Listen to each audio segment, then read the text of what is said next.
Okay, we're ready.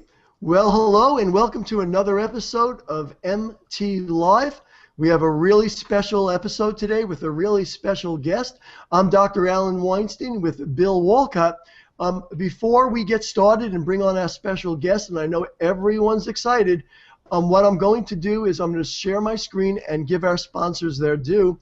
We'll talk about what the show is, then I'll turn it over to Bill, and then Bill will have the honor of bringing our guest on. So let me start with my screen share. Here we go. Now I want to tell everybody that there are people watching this show right now.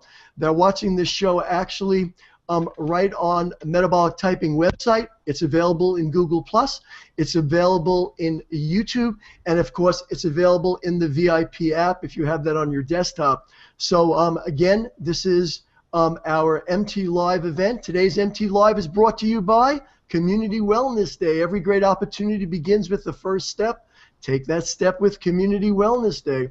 Let's see how we're working here. We got a lot of things running here, so there we go.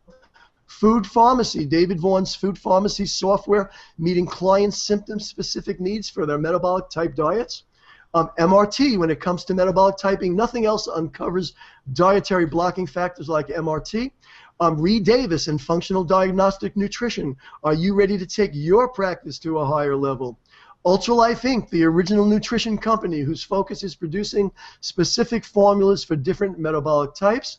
Synergistics Europe, Magnus Mulliner's Synergistics Europe, the only official sanctioned source of metabolic typing supplements in the UK and Europe. The System, the official marketing program of metabolic typing advisors everywhere. And the VIP app, the only application that allows you to bring your live hangouts to the desktop, iPhone, and iPad of all the people that have you inside their circles. And so today our special guest is Paul C.H.E.K. Paul C.H.E.K is an internationally renowned expert in the fields of corrective and high-performance exercise kinesiology. For over 25 years, Paul's unique holistic approach to treatment and education has changed the lives of countless people worldwide, many of his clients, his students, and their clients. By treating the body as a whole system and finding the root cause of a problem, Paul has been successful where traditional approaches have consistently failed. Paul's the founder of the C.H.E.K Institute, that's the Corrective Holistic Exercise Kinesiology Institute, based in California, USA, and the PPS Success Mastery Coaching Program. Today, Paul will be bringing us Healing Fungus and Parasite Infection, the absolute essentials. And with that introduction, I'm very proud to turn it over to Bill Wolcott to do the honors, and then we'll jump right into it. Bill? Thanks, Dr. Al. Paul, welcome. This is thanks, Bill. It's a pleasure. This is really a joy for me. Paul and I have been friends and colleagues for many years, and we've never really had the opportunity to get together like this, so it's a real pleasure, Paul, to welcome you. And I'll tell you what, this presentation that you're going to make today had the joyful opportunity to view it, to view your DVD course before this presentation, and it really is incredible. And I'm so glad that you have done this, because it's an incredibly important topic in my opinion, and I can't wait to hear what you have to say today. So please take over and tell us all about healing fungal and parasite infections. Absolutely. Thank you very much. And today's just an overview of the much broader scope and depth available in the DVD series, as I know you know, Bill, but for the viewers, this is just an overview. It's a pretty deep topic that requires a pretty broad scope of awareness in several areas of human life and human health. So hopefully today we can create some awareness and encourage people to look a little deeper into the program, which is highly practical, as you know. And I'm excited to entertain questions from you and Al and see how we can, make it as broad in its scope as possible for the viewers. So I'll get started here. Yeah, I'm going to add one thing, Paul, before you jump into it. For those people that are watching it on the Metabolic Typing website, if you scroll down a little, you could literally ask questions and make comments right below the video, which will appear on the CHEK Institute Facebook page. So we'll be able to see those, so we can bring those questions in. And if you're watching this live on the VIP, remember little desk icon that allows you to make it. Don't hesitate to do that if you need to see a little more detail. Are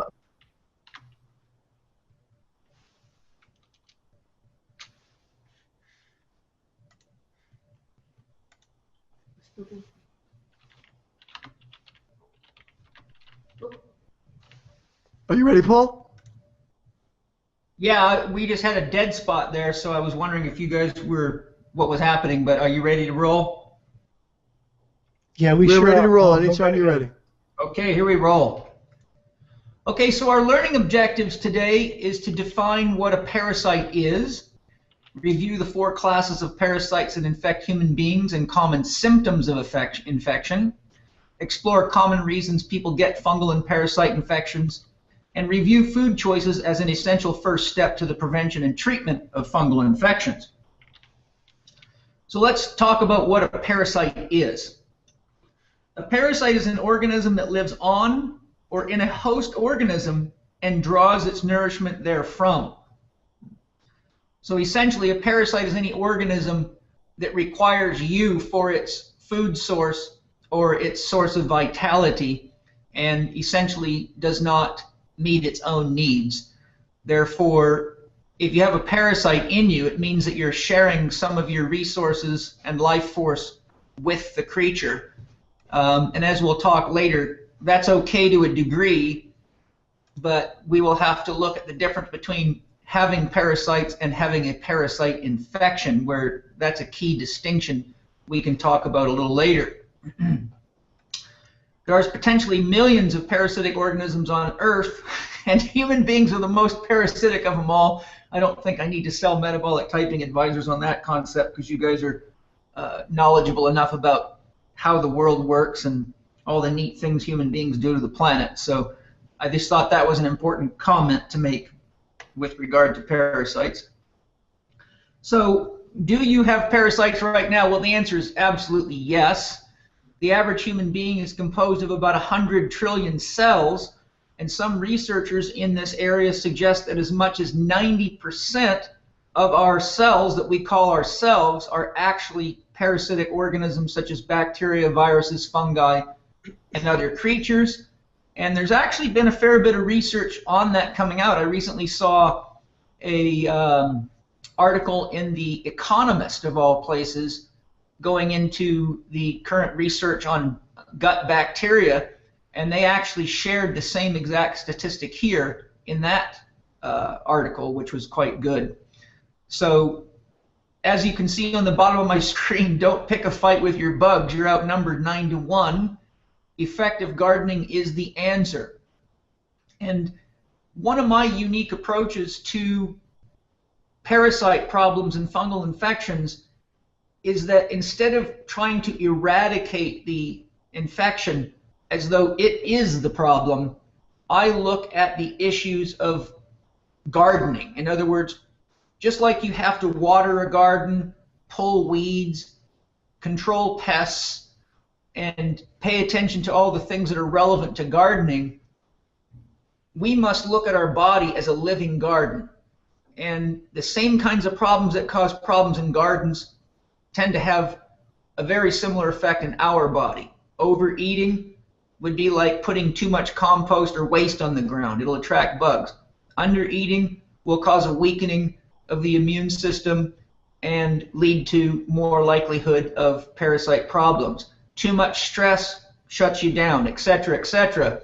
So really my approach is very different than traditional approaches, where they're largely going after the parasite as though it's a cause. But in my program and through my clinical experience, I can comfortably say that the grand majority of parasite infections are not invasive, like getting bit by a dog per se, They are issues of lifestyle management, or what I would refer to as gardening. There's between 400 and 1,000 parasites that are known to infect human beings. And as you can see, an infection meaning they're no longer symbiotic but problematic. So this is what I was referring to earlier.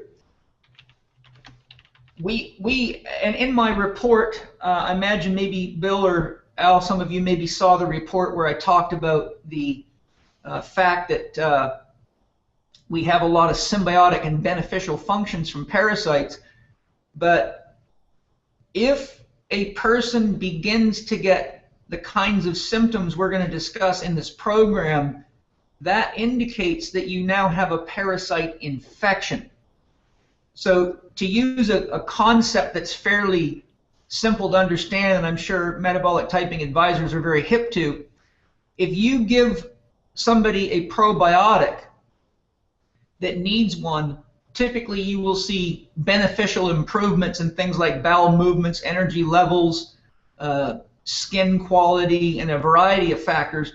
But if a person is unaware or overconsumes probiotics, then they can also begin to have changes in bowel movements and some negative reactions, which would be reflecting that they have too much bacteria in their body, and now it's not actually a support to the body, it's a stressor to the body. So my approach looks at parasites as functional contributors to the overall plan of nature in all living organisms, including ourselves. And when we have parasite infections, it's usually an indication that we need to look at what we're doing to create an environment that is more favorable for the proliferation of parasites than it is for our immune system to manage those parasites. Getting rid of parasites is really a concept that is not well thought out, because if you actually play that out, for example, if I had a magic wand and I could wave it at anybody and kill every single parasite in their body, the truth of the matter is they would die at that instant for one simple reason: your mitochondria are technically parasites. So if we killed all your parasites, you'd have no capacity to produce energy. You would die almost instantly. So I'm taking the approach that we need to learn how to keep the garden healthy and be aware that there are beneficial effects to parasites, and that the goal is not to eradicate parasites. The goal is to manage our intestinal garden and our body garden so that we can have them effectively work for us, instead of reminding us that we're not doing a very good job by giving us our infection report card. Typically, physicians only test for about a dozen different parasites. There are electrodiagnostic techniques that do test for larger numbers of parasites, and there are some new labs emerging, such as the lab I referred to in the end of the parasite DVDs, that are now testing for larger numbers.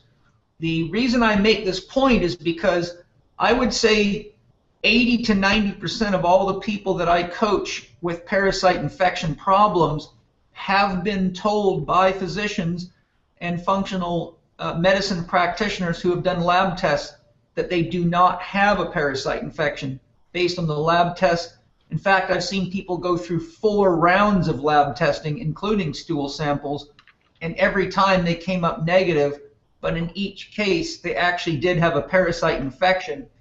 So the general rule here is, if your tests come back negative, but you have enough symptoms based on what I'm going to share here that it indicates you probably do have a parasite infection, you should act as though you do have one, because the side effect of treating a parasite that isn't there really is almost nothing. The side effect of not treating it is definitely problems. Okay, I've lost my... So now let's review the 4 classes of parasites that infect human beings and some common symptoms of infection. Paul, we're seeing you, Paul, rather than your slides right now. If you want the slides back up, please bring it. Yeah, Huh? Give me the mouse. I've got I got two captains in the ship here, and Okay. I don't know what to do sometimes. No, you're good. You're doing great, man. That's perfect. Okay, your screen's up now? Yeah. Yeah, perfect. Okay, so let's review the 4 classes of parasites that infect human beings and the common symptoms of infection. Okay, first of all are the protozoa, and they are very, very common. Many of the people that I see have protozoa infections. I myself had one for some time. I had Cryptosporidium and had to work to get that little creature out of me. But they're very, very common, and they travel in the bloodstream to all parts of the body. Trematoda are the ones that are called, typically referred to as flukes, and they range from 1 to 2.5 centimeters in length. Cestoda are tapeworms, and they can measure up to 12 meters. Nematoda are pinhook and roundworms, and they range from 0.2 to 35 centimeters long and are commonly transmitted by children. The protozoa and the nematoda are probably the most common parasite infections you're going to see in a clinical practice. In 30 years, almost 30 years, January will be 30 years of practice for me, I've had 3 cases of tapeworms that came to me that I identified and then worked with physicians to get the right drugs to kill. And those are never very fun experiences for the person that has one.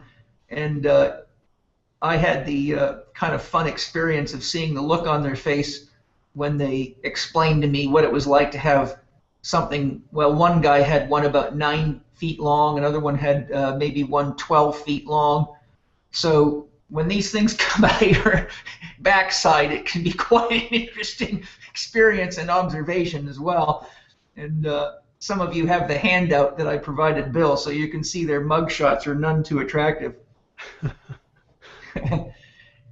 So here you can see a protozoa. Unfortunately, can't run full screen mode because my picture of the protozoa actually swims in my slideshow when it's on full screen mode.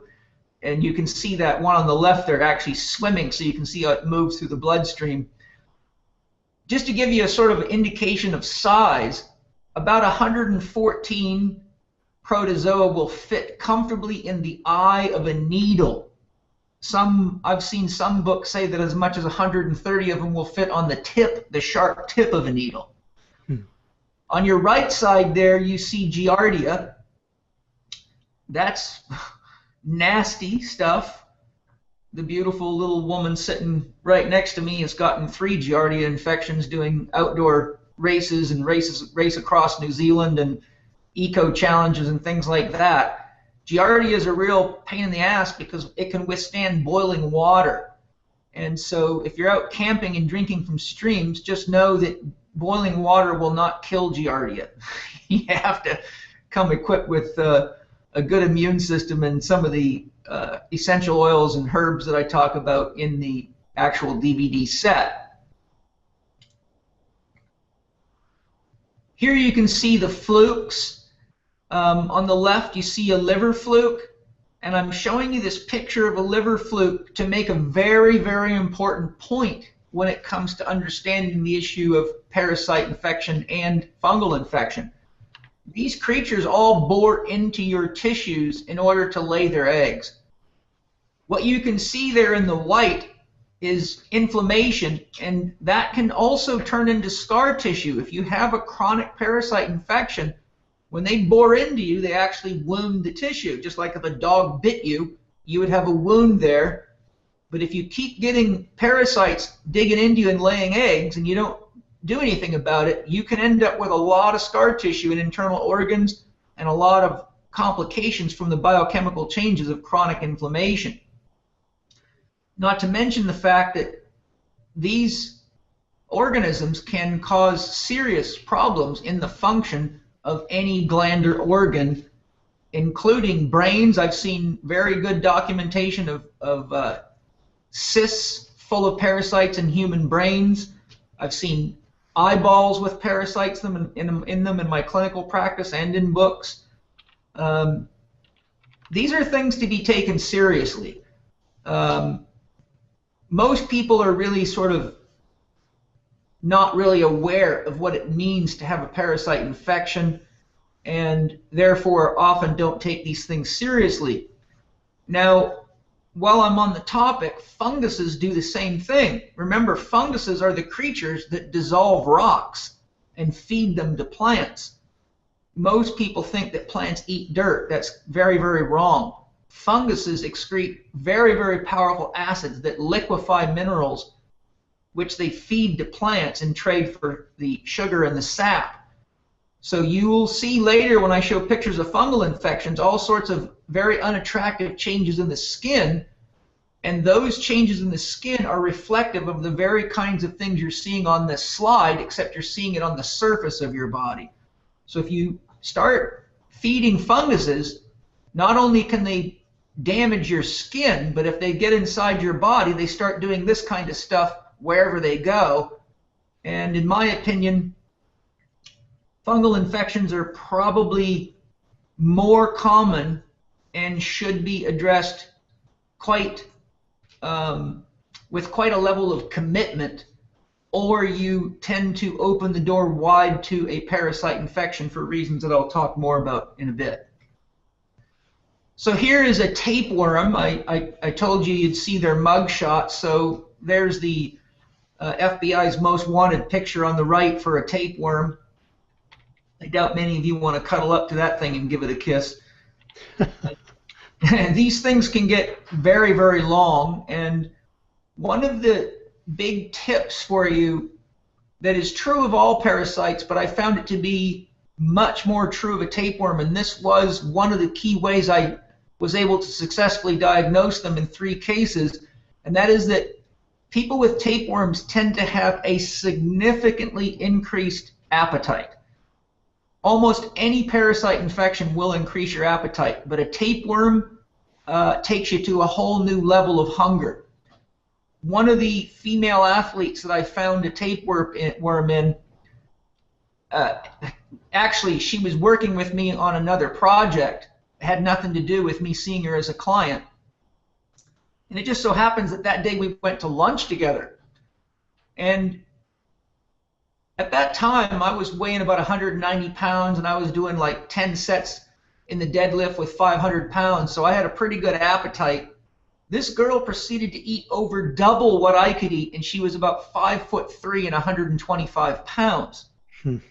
And I watched this girl put this food down, and I honestly said, where in the hell is all that food going?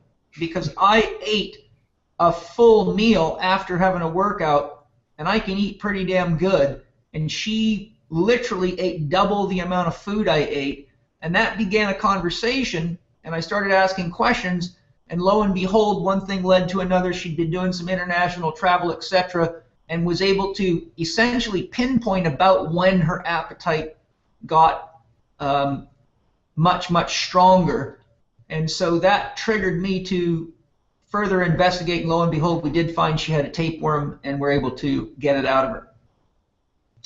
So the key bullet point there is, if your appetite is unusually ravenous, that's one tip. If your appetite's ravenous and you are not gaining weight, which would be normal, if you eat double the average person and don't gain weight, that should make you question what's going on. So 2 tips.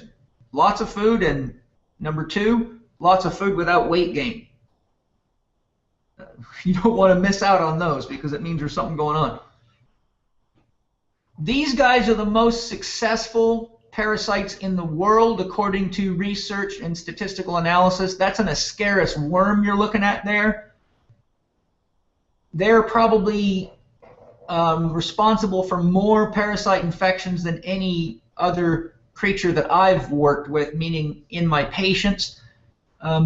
They're extremely common in females due to the fact that some of the female hormones, such as progesterone, have a laxity effect on sphincters in the gastrointestinal system, so they're able to migrate into different regions through the body, such as the liver, because of the effects of the female hormones on the sphincters.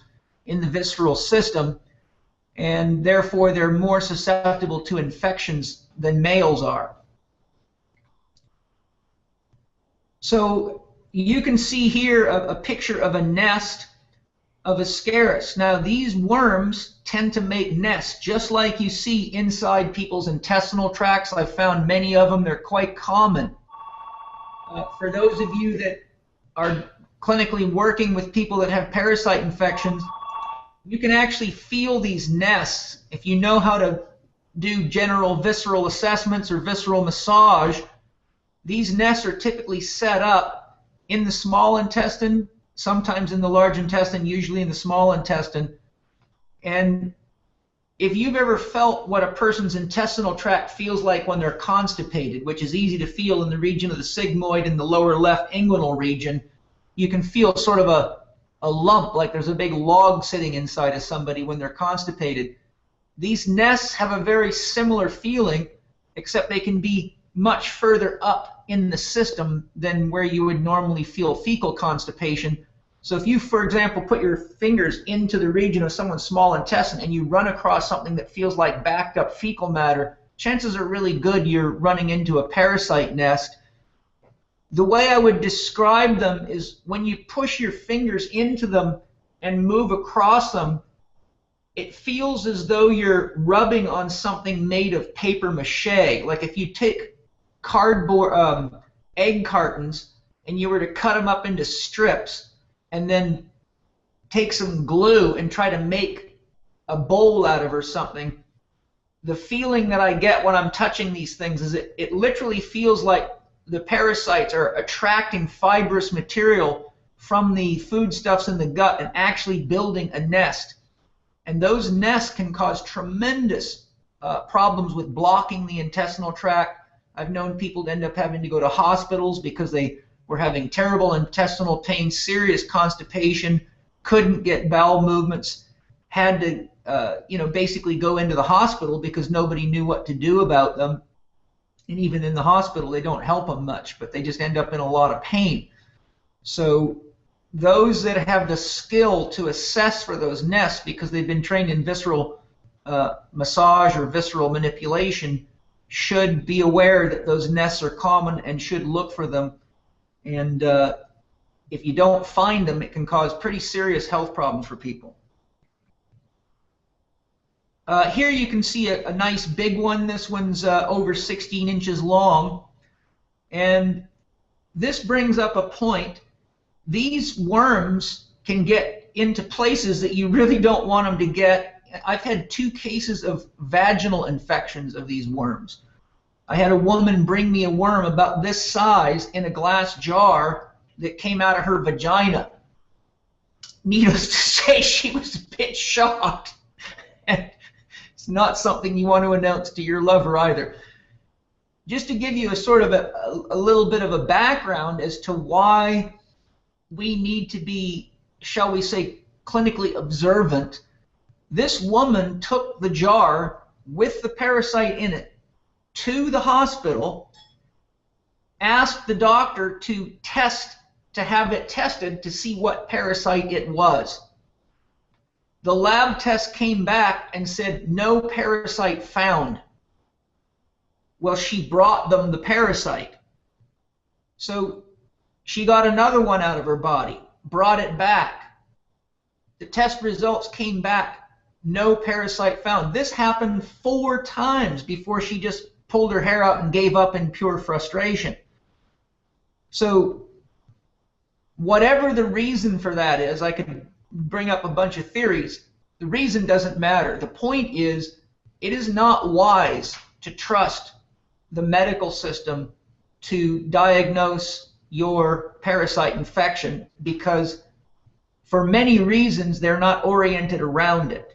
But one thing I'll tell you for sure is if the medical community was to actually come up front and be honest about all the glands, organs, tissues, and surgeries being performed every day in hospitals around the world that are the results of parasite infections, and to teach people how to treat these things, there could be a very serious financial impact on their bottom line. So there may be financial reasons that physicians are not stepping up to the plate on this stuff.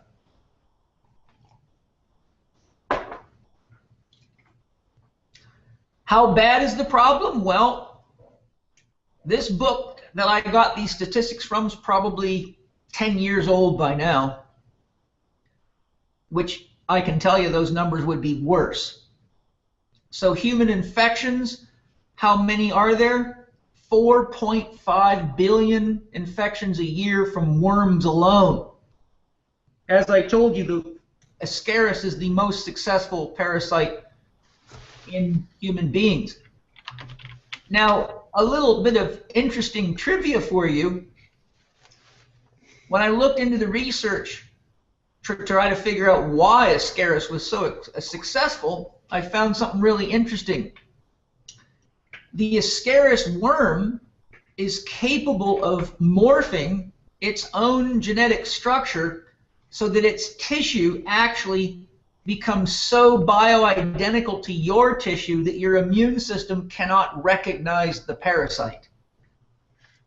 Now, I would say that's a fairly high level of intelligence being expressed there, wouldn't you, Bill? Oh, absolutely. That's scary, yeah? Yeah, I mean, these things go inside you, and they're probably picking up your DNA right out of your body and making changes in their body, but the research shows that the immune system does not see them. So that's a fairly high level of however you want to call it, either technology or intelligence. Either one would be appropriate. So here you can see the Ascaris worm itself. I lost my mouse. Give it back. Give it back. Keep talking. Okay, so if you look at the Ascaris worm, you see 1 billion infections and 20,000 deaths annually.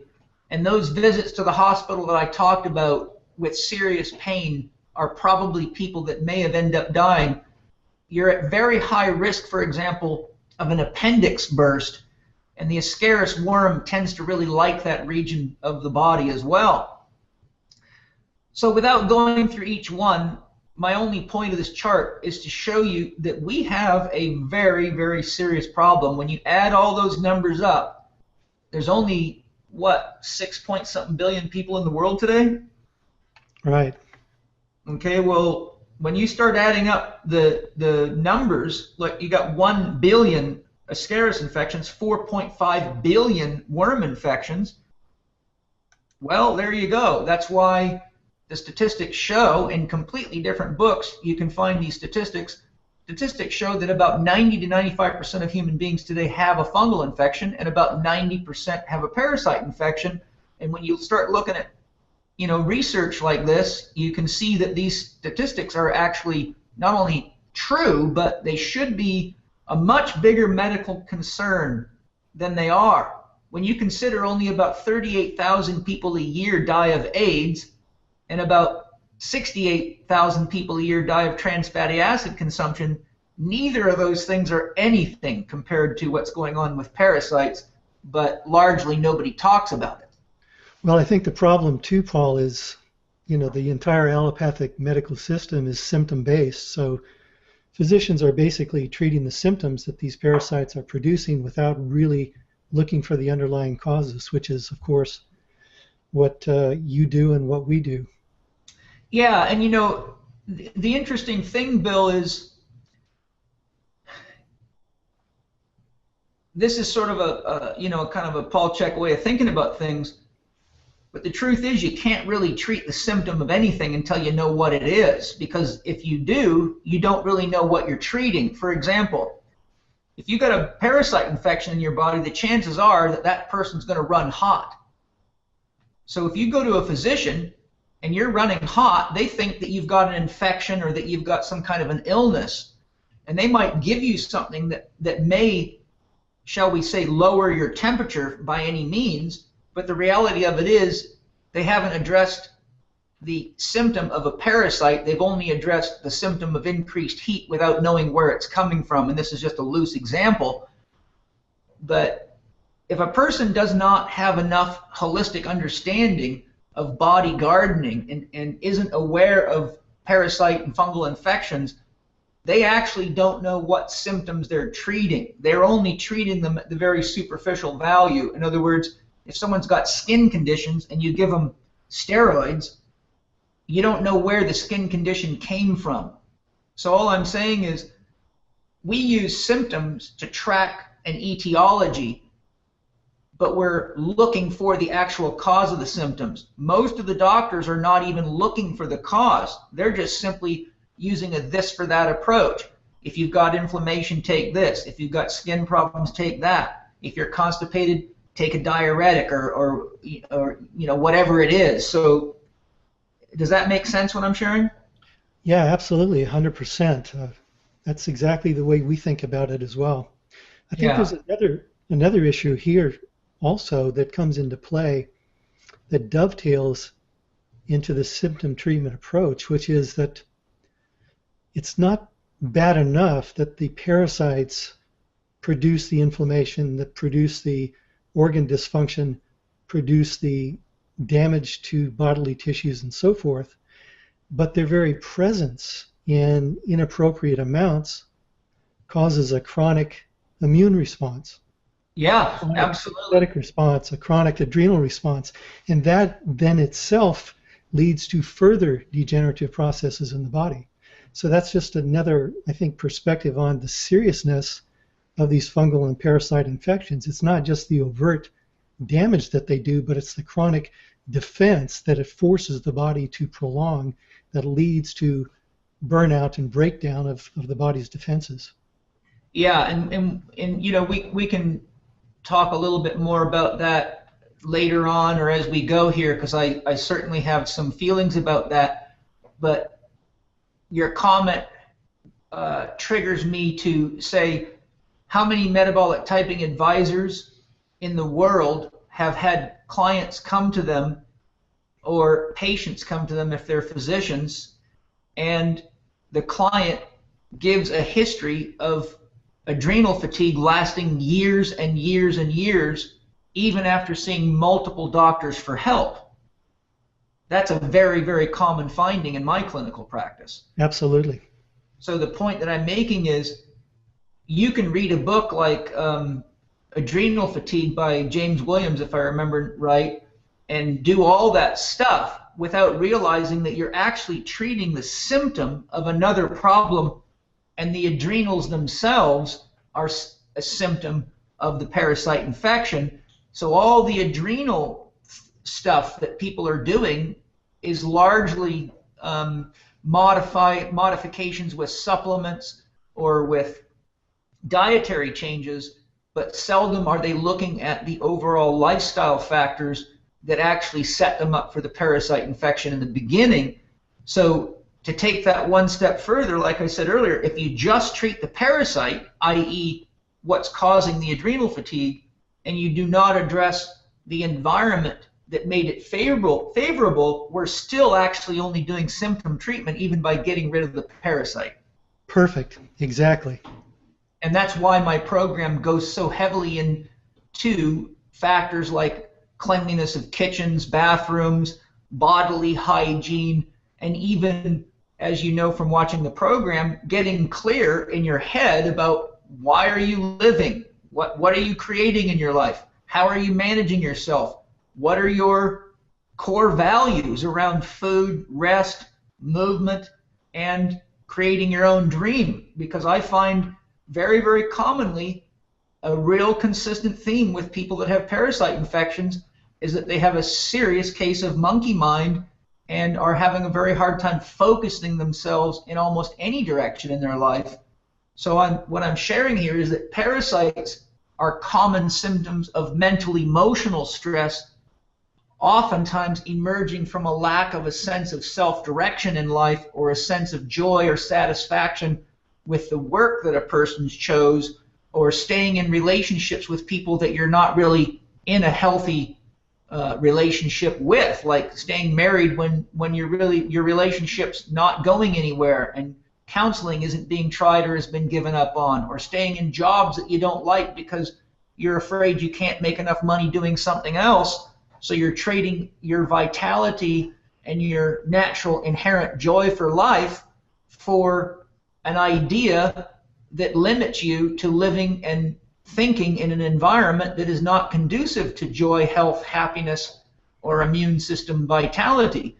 So my approach is to really honestly look into people's lives to find out why it is that Mother Nature's cops have come to get them. And I really have found tremendous evidence that most of these problems relate right back to very core choices and lifestyle factors that are being overlooked, because everybody in our culture has a tendency to want to just get fixed and not participate in their own healing. Yet in farming, it's very, very well known that parasites give the farmer his or her report card. To the degree you have parasite infections on a farm, you're being taught by the farm itself that your techniques are not up to speed. Exactly. And we'll explore that. Yeah. So some of the primary symptoms, and this is by no means an exhaustive list. You can't have an exhaustive list for parasite symptoms for a very simple reason. The chemistry that they produce, both through their excretions, remember they're urinating and defecating in your body 24 hours a day, many of them are excreting other chemicals that have negative effects on our body, and they're rotting in your body, which is producing a chemical soup that's not favorable for our biochemistry. So these bugs actually can produce a lot of strange and interesting symptoms that are very, very individual to the unique. Just as you teach in metabolic typing, Bill, two people drink orange juice and you measure their venous pH levels and you don't get the same response, right, even though they've taken the same input. So if you get a parasite die-off in somebody, you could have two identical twins have very different reactions to the same die-off. Right. So in our symptom list, constipation, diarrhea, digestive disorders, irritability, nervousness, irritable bowel syndromes, persistent skin problems, granulomas or tumor-like parasite encasements. Some of those, by the way, are often inside the body, but they can extend out of the body like a boil. Sugar cravings is probably the most common symptom. Ravenous appetite, allergies, and intolerances are very, very common. And I believe the allergies and intolerances either can be due to the state the individual was in that led them to getting the infection, or it can be due to the fact that the chronically elevated cortisol levels first excite the immune system, causing it to be hyperreactive, and then with enough time, if the parasite is not treated, the immune system becomes exhausted, and so you can have allergies and intolerance, well, the intolerances from either excitation or suppression of the immune system. Nasal itching and picking is common. And the reason is a lot of these bugs will irritate your mucous membranes, particularly so you will scratch them, because then they want to get under your fingernails so that when you're eating, the eggs can get back into your gut and re-inoculate the body. Coin-sized blotches on the face, skin eruptions, and markings. Fungal infections are actually a symptom of a parasite infection and vice versa. So if someone has a parasite infection, they're much more likely to get a fungal infection due to the immune weakness. And if they have a fungal infection, they're also very likely to get a parasite infection for reasons that I hope to expand on a little bit later. Overall fatigue, disturbed sleep, night sweats is very, very common, and having fretful sleep. Bad dreams is also quite common, or nightmares with significant parasite infections.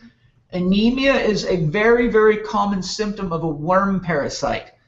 I've got a book, a couple of books in my library called the Peckham Experiment from 1938 through about 1945. The Peckham Experiment was an experiment run in London, England, where they basically put a group of about 400 physicians and scientists and healthcare workers together to try to create a unique, healthy environment where they grew their own food and all sorts of stuff. Well, they did very comprehensive medical examinations. The study of the people had almost 2,000 people in this kind of live-in neat experiment, very, very advanced for its day. And one of the key findings that the physicians had is that they could identify which of the children had worm parasites because they were consistently anemic.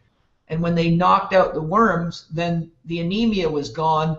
And that was one of the factors that led them, and here's a key point, all the way back in the late 30s and early 40s, they found that they could not get rid of these parasite infections, anemias, and chronic irritations that the children were having because the food they were buying from the stores was not nutritious enough.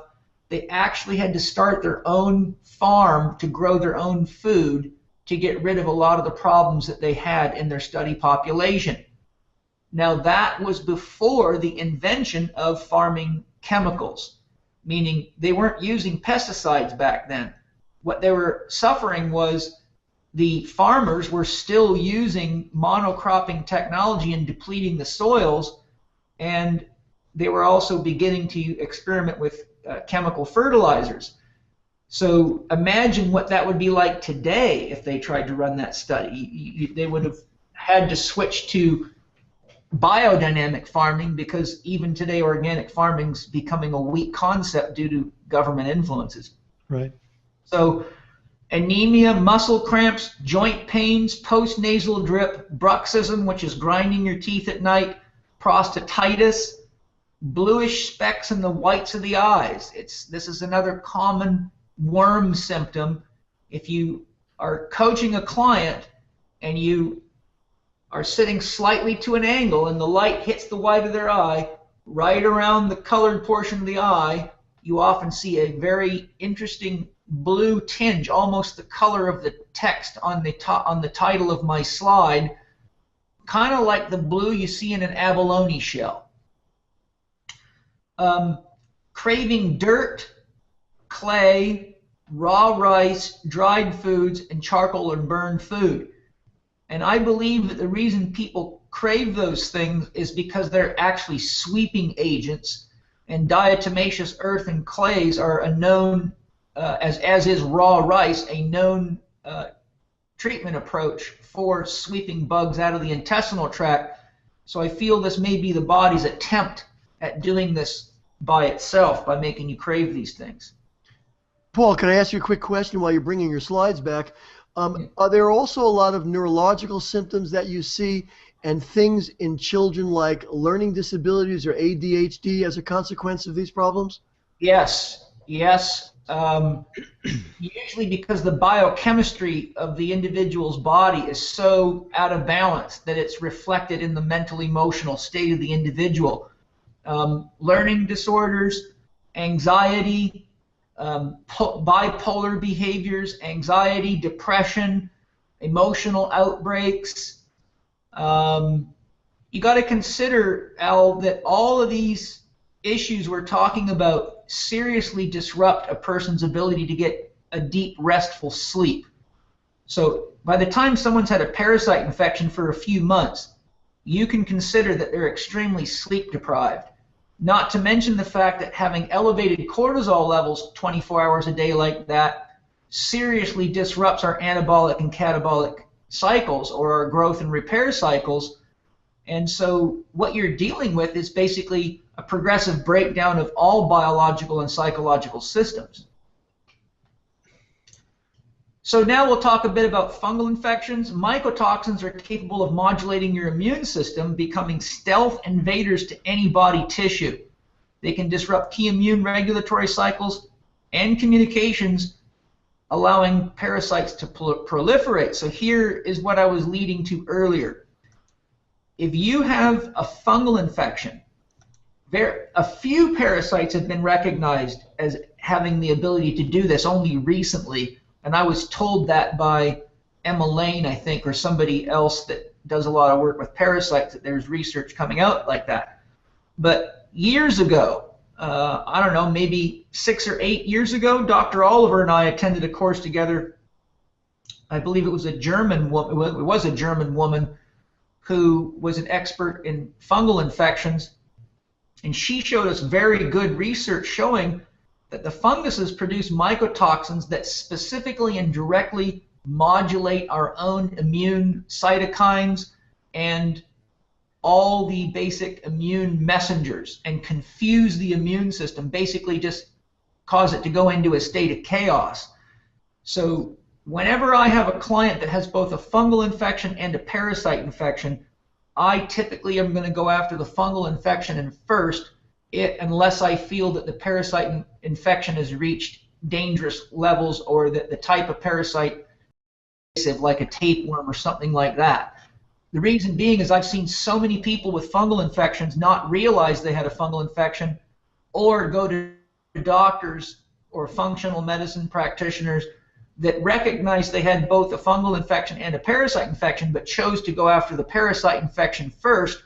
And after several rounds, I've seen people do as many as 6 or 8 rounds of hard drugs and herbs that are very hard on the body and still continue to have their infection.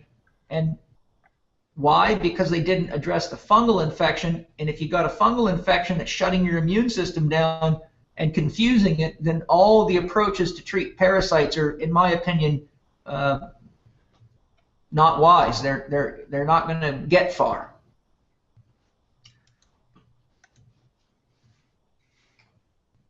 Okay, so some examples of fungal infections: ringworm, candida, benign prostate hypertrophy. Doug Kaufman, in his second book on cancer, explains that prostate-specific antigen is directly out of fungal mycotoxins in the body. Athlete's foot, jock itch, thrush, which is vaginal yeast infection, dandruff, and leaky gut syndrome is also very possible as a side effect of a fungal infection, which brings up another very important point. There's 2 basic classes of fungal infection: superficial and deep. The top symptoms that you see here all the way to the last one, but not including the last one, so ringworm, candida, athlete's foot, jock itch, thrush, dandruff, those are all superficial fungal infections. But if those things are not handled intelligently, which means not only taking the herbs and supplements or whatever you need to knock them out, as I show in the program, but if you don't make the diet and lifestyle modifications, those things will proliferate inside your body. I myself got a deep fungal infection when I was about 18 years of age, and no doctor knew what the hell was wrong with me, and it caused serious digestive trouble, all sorts of stuff, all hell break loose.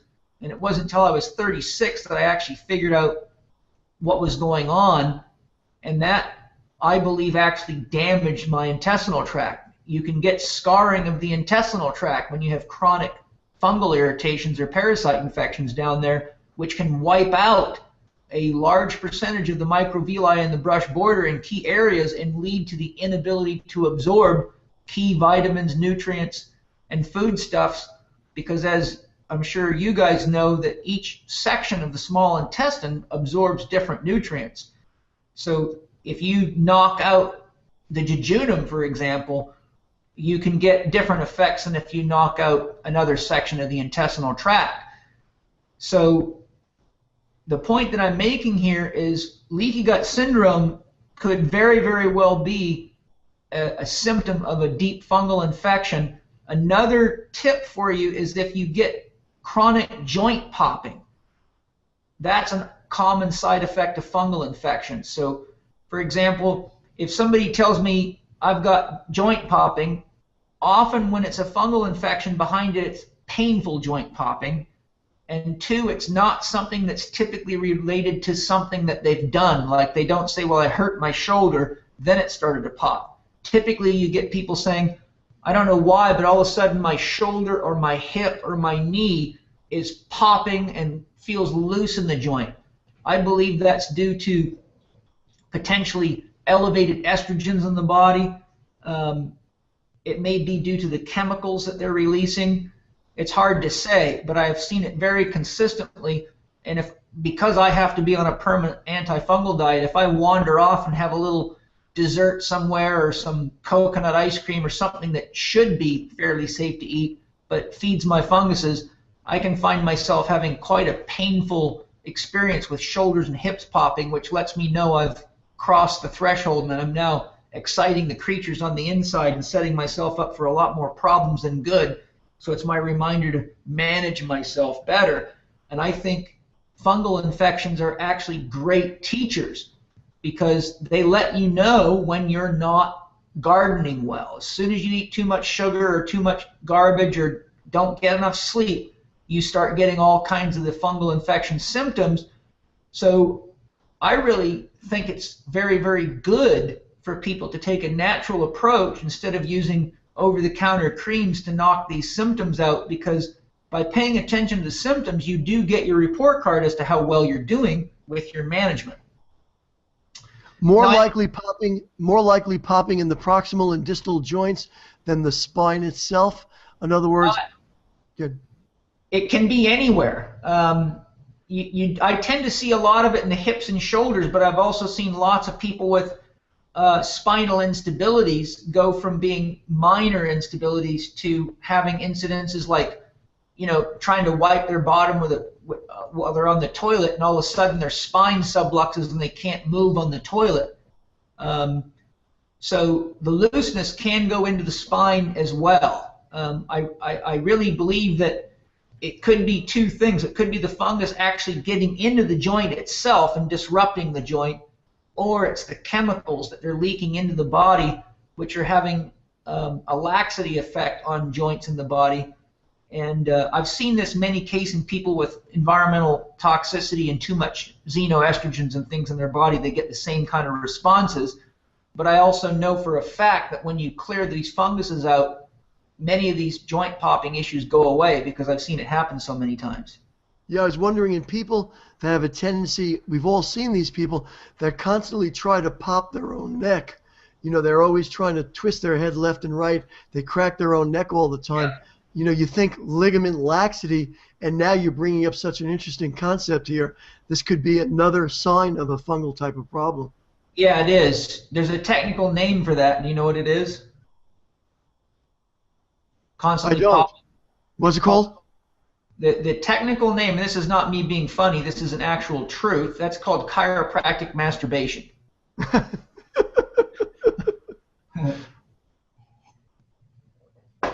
And that's not a joke, though. That's the truth. The technical term for someone who constantly pops themselves is exactly that. Well, especially if they bill their own insurance. Well, yeah. Now it might become profitable. So you never know. Okay. So some of the symptoms. One, the skin that you see in the picture there. That's a classic example of what happens when those funguses start eating. So if you remember the picture I showed you of the liver flukes, look back at this guy's head, and you can see that whitish tissue with red around it. That's inflammation. That's where the funguses are excreting acids and eating that skin up.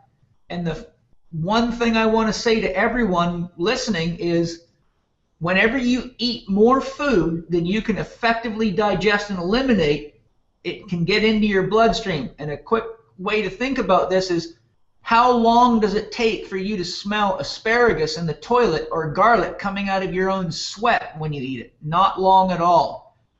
So if you're eating more food than your body can effectively digest, metabolize, assimilate, and eliminate, and your body starts excreting it through the sweat, which is an organ of detoxification, now you get sweet, tasty sweat that is literally like liquid food for these bugs, and they will be all over your skin, eating up what's left on the dinner table. So getting the digestive system healthy is absolutely critical to overcoming fungal and parasite infections. So skin itching interruptions, pimples that don't clear. When you got a fungal infection, you often get pimples, but they're actually not the pimples that we think of. They don't get whiteheads on them. They're not excreting toxins from the body. They're actually areas where you have an accumulation of the fungus itself. One of the ways you know it's a fungus, by the way, is that if you try to pop these things, one, it'll break your skin open and leave you with some real ugly looking sores on your face, which I'm sure you've all seen people that pick at their skin too much. But one of your big tips that you have a fungal infection is if you put something on that, like thieves essential oil or something that's known to kill funguses, or if you keep irritating it, the fungus will actually move. So you can pick at it here one day, and then tomorrow you wake up and that bump's now over here. And you can watch these things move around. Funguses are actually very unique creatures because they can morph. They're actually plants and animals. So if you treat them with drugs that attack them as a plant, they become animals and they literally pick up and walk away. If you treat them with drugs that are animal-based, then they become plant-like. So they're highly intelligent creatures that have survived pretty much everything and know how to navigate you and deal with your little games. Food cravings, sweets, starches are common. Blood sugar disruption, they cause tremendous problem in blood sugar regulation, fatigue, mental cloudiness, joint aching and popping we talked about. Constipation is very common with fungal infections, and it's usually followed by loose stools, often diarrhea. So people with fungal infections of significance may have 2, 3, 4, 5, 6 days of being backed up, and then all of a sudden have a big voiding response. And that's because the body's becoming so toxic, it has to make an emergency effort to push the waste out of you. And so when you see that alternating between hard and soft stools, think funguses. Parasites typically tend to cause people to have a looser stool or an erratic pattern where you see poops looking all sorts of ways. If you look at the poopy policeman chart in my book, parasite infections can cause any variety of those things on a day-to-day basis. So you could have a loose stool in the morning and a very hard stool later the next day, and anything in between. Okay, so explore common reasons people get fungal and parasite infections. Well, increased total stress load is my number one. If I had to point to one thing, that would be it. So what does it come from? Environmental stress, money stress, relationship stress, fear of marketing, keeping people constantly freaked out that the world's coming to an end and someone's going to break in their house and they're going to go broke and all that stuff. People unfortunately believe that stuff. So food stress, we've talked about that. Not living in accordance with the CHEK Foundation principles, which are nutrition, hydration, sleep, breathing, thinking, and movement. Overuse of medical drugs, avoiding behavioral changes, overuse of antibiotics is a big one. People forget that the friendly bacteria compete for territory in the human body. So if you take antibiotics, you wipe out the friendly ones and the bad ones, and the research shows, unfortunately, that the friendly bacteria are quite fragile when it comes to things like drugs and stress extremes and temperature extremes. And the pathogenic ones are very, very tough. But paradoxically, the only bugs that can kill those bad guys are our friendly ones. So the friendly ones are environmentally sensitive, but very capable of protecting themselves until you start throwing antibiotics in the system. Once you knock out the friendlies, there's no competition for the bad guys. And the other thing is fungal infections are extremely common after antibiotics because they also compete for territory with bacteria. And when you knock out all the bacteria, there's nothing to help control the funguses, so you usually see fungal infections go crazy. Excessive hygiene is a very big problem today, and again, another one heavily popularized by television ads trying to encourage you to wash your hands with antibacterial soaps, etc. Lots of research out there talks about what's called a barrier disruption. When we keep washing our body with soaps that break down the barrier and the oils in our skin and kill off the surface bacteria, we essentially become much more porous to invasive organisms because we don't have our friends protecting our skin anymore. So there's a kind of a balance there. One, if your hygiene's poor, you can get fungal and parasite infections, but if your hygiene's excessive, you get problems. Which brings up my next point. if you're using commercial soaps that are strong soaps, you're setting yourself up for trouble even if you're using them occasionally. I encourage people to use very gentle soap on their body. So the kind of soap that women use to wash their faces, I encourage people to use as body soap, because anything much stronger than that, I believe, encourages barrier disruptions. So most of your metabolic typing advisors are pretty hip to the basics of organic food and farming, so I won't belabor that point. But if you look at what's going on with the soil and our food and the animals, well, look in the bottom right-hand corner, sick, drugged animals eating sick, poisoned plants under inhumane conditions. Well, if you eat that same animal that's living that way, then it's only logical that that's what you're doing to yourself. So you can see the pictures of the people in the bottom left-hand corner, and the result of that kind of farming is increased visits to doctors, increased diseases, increased drugs, loss of vitality, and everything we're talking about here. So what are some food choices as an essential first step to fungal and parasite treatments? One, go organic or biodynamic. You've got to have high quality food, clean food to support the immune system, the body's growth and repair cycles, to detoxify the body. So step number one, find locally farmed high quality food. Don't worry so much about the signifier organic. Talk to the farmer and ask if they use organic farming principles, whether they're certified or not. Most farmers today will not buy an organic certification because of the fact that there's now about 95 of them out there, of which about 89 of them are bogus. So why bother getting a certification when it doesn't mean anything anymore?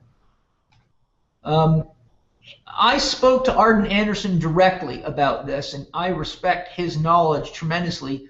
He wrote the book Science and Agriculture, which is an absolutely excellent book that any healthcare professional should read, so that they understand how the soil and farming actually works. Because if you have a knowledge of the body and human physiology, reading that book will set off all sorts of bells and whistles, making correlations between farming mistakes and healthcare problems.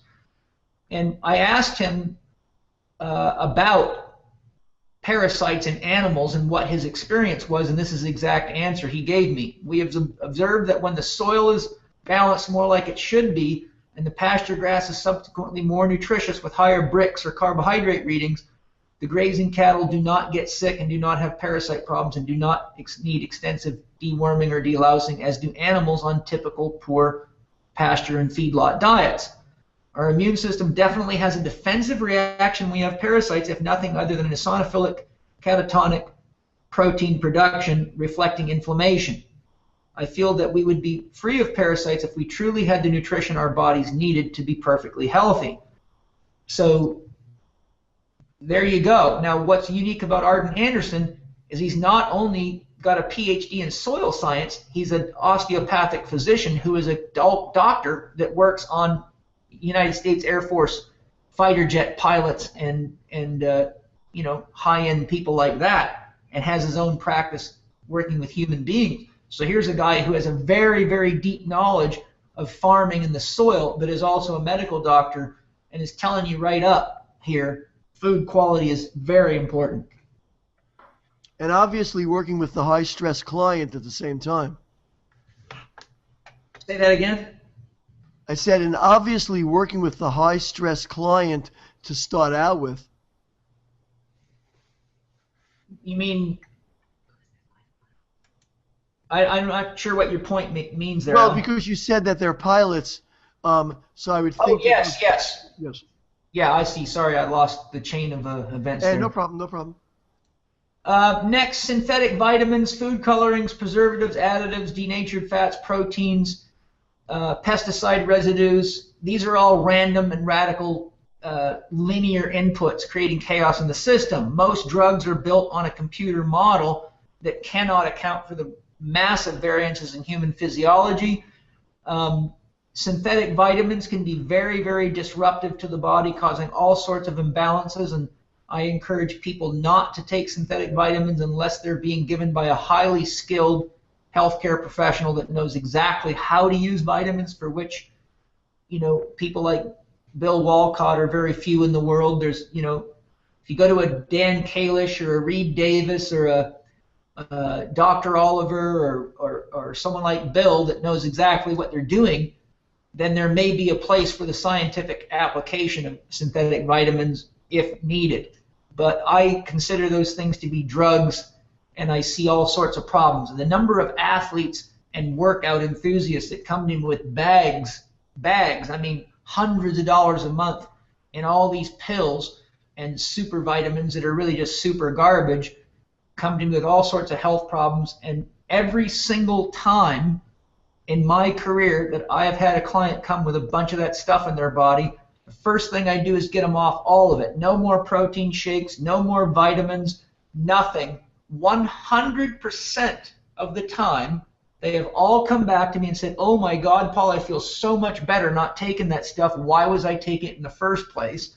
And the answer that I usually give is the same: you read too many magazines.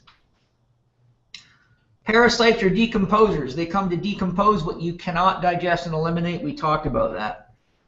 So what's my answer to that? Use food that has a harmonic resonance, food that is natural and symbiotic with your body, and by eating right for your individual metabolic needs and eating high quality food, you get a harmonic response, which is very different. If we go back up, this is what I'm showing is a linear response. So you get a certain drug or a certain vitamin, it can cause certain systems to act in ways that are not congruent with the rest of the systems in the body, and that's what I mean by radical. But if you eat whole foods and you eat organic, whole food based vitamins as a general theme, you're basically bringing in vibrational resonances that are symbiotic with the human body. So if you want a healthy immune system, eat right for your primal pattern type. That's just my name for a very simplified version of metabolic typing that I teach as a basis for people to get started, which is really very much what you see in my How to Eat, Move, and Be Healthy book, largely what I learned from Bill, but with some softening of it just so that it's easier for the average Joe as a first step. Use nutritious sources for sugars. In other words, where people are addicted to sugar and eating a lot of bad sugars or highly concentrated and processed sugars, you're not going to be very effective to tell people to stop eating sugar, especially when they have parasite infections, because when they stop, the bugs release chemicals that make them crave it. So what I do is create a rainbow bridge, and I take them in steps from bad sugars to sugars with nutrition to less sugars with nutrition to sugars that are naturally in foods. Don't overeat and don't undereat. In my program, I talk about the use of fasting for killing parasites. So there is a specific application for undereating, but it's best to go into the DVDs to look at that and get more information. Use symptoms to guide food choices and ratios. So for example, if you are eating according to your metabolic type based on your recent test, but you're getting significant fungal symptoms, let's say, if you're a carbo type, you may actually have to change your ratio as part of your healing program, or be more careful about how you're getting your carbs. A lot of people get their carbs from things that are too sweet for their bodies when they have fungal and parasite infections. So it can take quite a lot of work to work with people, because their food choices can get so limited that it can cause tremendous psychological stress. That's why, one, I don't rush people getting off of these parasite and fungal infections, because the psychological stress can be so damaging that it can disable their healing ability, because they feel like their whole life has been pulled out from underneath them. So you do have to weigh out a lot of different things, like how bad is this person's condition? how much of a shift in their diet can they take before the psychological stress is worse than the parasite infection. So it really does require that we be quite present with the individual and we get enough information about their total life that we and learn about their psychological reactions to some of these things so we can decide which route to take. Eat as much organic food as possible. Drink half your body weight in ounces of water daily. That's a very, very important thing to do with a fungal or a parasite infection because, as Robert Rakowski says, the best solution for pollution is dilution, and water is nature's chief solvent, and most people are not drinking water. And I have to constantly tell people, very few people actually realize the difference